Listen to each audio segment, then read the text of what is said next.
This and tell us what they be telling y'all at home that make y'all not like us so bad. So you already know a lot of what my content covers, like racial triangulation, the model minority myth, Asian businesses in black neighborhoods, affirmative action, and so on. As for what I was told in the home behind closed doors when I was growing up, that's not the most fun trip down memory lane, but I always like to be honest about acknowledging anti-blackness among Asian Americans, especially when the call was coming from my own house, so here we go. I first became aware of my mom's anti-blackness when I started kindergarten, and it mostly centered around avoiding interactions with black people and not allowing me to be exposed to anything that she considered black culture. So if we were walking and she saw a black person, she would pull me closer to her. If we were in the car in a parking lot and saw a black person in the parking lot, she would make a point to lock the doors, and I wasn't allowed to listen to rap or Michael Jackson or Tina Turner. And she was hypocritical about that, because I wasn't allowed to listen to Cyndi Lauper or Madonna either. She would call it trash music and say that it was going to be a bad influence. But if it was a white artist, it was not racialized. It was only when it was black artists that it was racialized. And another thing that I think is kind of typical is, as a musician, there were a lot of black artists whom she respected and enjoyed, but she would always say that one black artist is the exception, the rest are bad influences. When I went to school, if I came home and said I made a friend, her first question would be white or black. And that drove me nuts, because in preschool, I dealt with a lot of bullying and discrimination because of being Asian, so it didn't make sense to me that she wanted me to turn around and do that very same thing to my black classmates, whom she knew nothing about, on the basis of their skin color. And when I wouldn't stay away from my black friends, she would resort to making up justifications as to why it was harmful for me. She would say they're going to hurt me and they're going to be a bad influence because they fight and they swear and they're not good students. And of course, none of that was true. And in my household, it was not physically or emotionally safe to voice your opinions, but about that I would, because it literally angered me. And then she would resort to physical violence. And that sealed the deal in my mind that prejudice is purely irrational, because none of her claims had any basis in reality, and that's why she had to resort to physical force.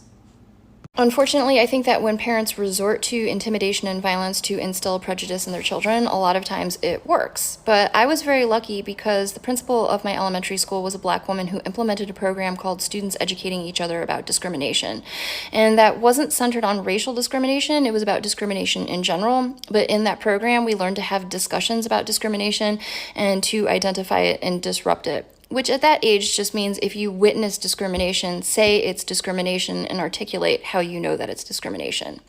So from learning that very powerful tool at school, I was able to identify that what my mom was doing at home was wrong. Additionally, the principal was a black woman, so I had a black woman in a position of leadership as a role model.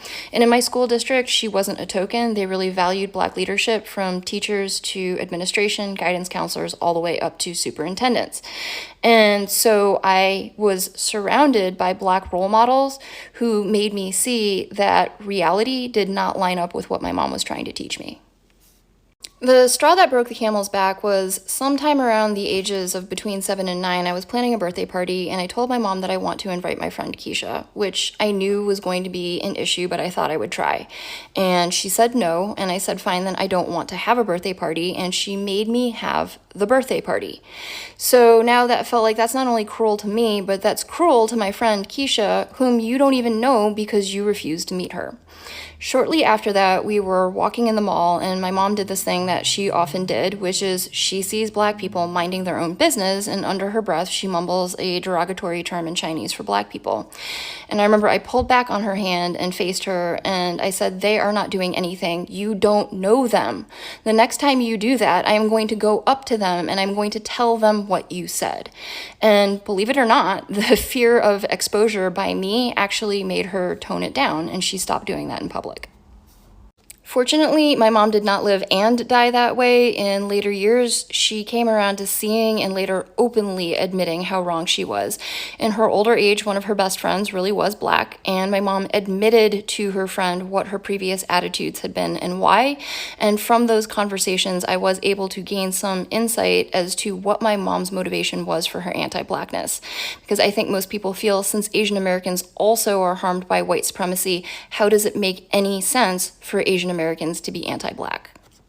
My mom spent most of her young life in Hong Kong when it was under British occupation, and then in the 1950s, she came to the United States when she was 16 years old.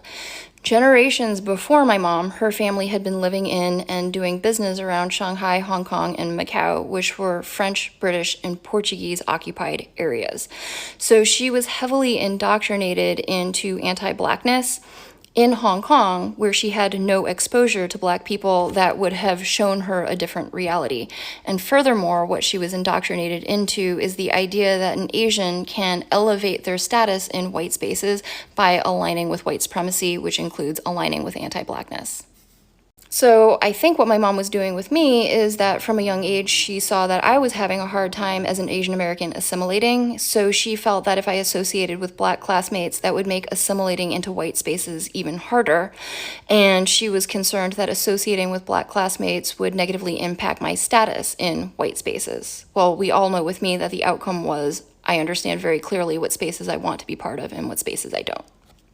So my mom was really proud that she was westernized. She was proud that she spoke English without an accent, that she was very well versed in European culture, and she actually looked down upon my dad for being what she called traditional and therefore backwards. Right, so where was my dad in all of this? My dad grew up in Taiwan, where he had no exposure to Black people, but he also had very little exposure to Western media. I think when he came to the United States, he was a bit uncertain around Black people because of the lack of familiarity and the slight media bias, but it only took a very little being around Black people to see that prejudice is irrational and that it serves a white supremacist agenda that he doesn't want to uphold. As I said before, in my household, it wasn't physically or emotionally safe to voice opinions that differed from my mom, so I do understand why my dad didn't speak up when my mom was being anti-Black. He had a hard enough time keeping my brother and I safe. However, what he would do is when it was just my dad and I, he would make sure to teach me or give me resources about accurate Black history. So for example, a lot of my mom's rhetoric surrounded musicians. So my dad would teach me about Berry Gordy, Chuck Berry, Marian Anderson, Jesse Norman. If the claim was that Black people don't value education, he would tell me about Black scholars, academics, and scientists, and so on. So that, in a nutshell, is what I was told at home behind closed doors when I was growing up.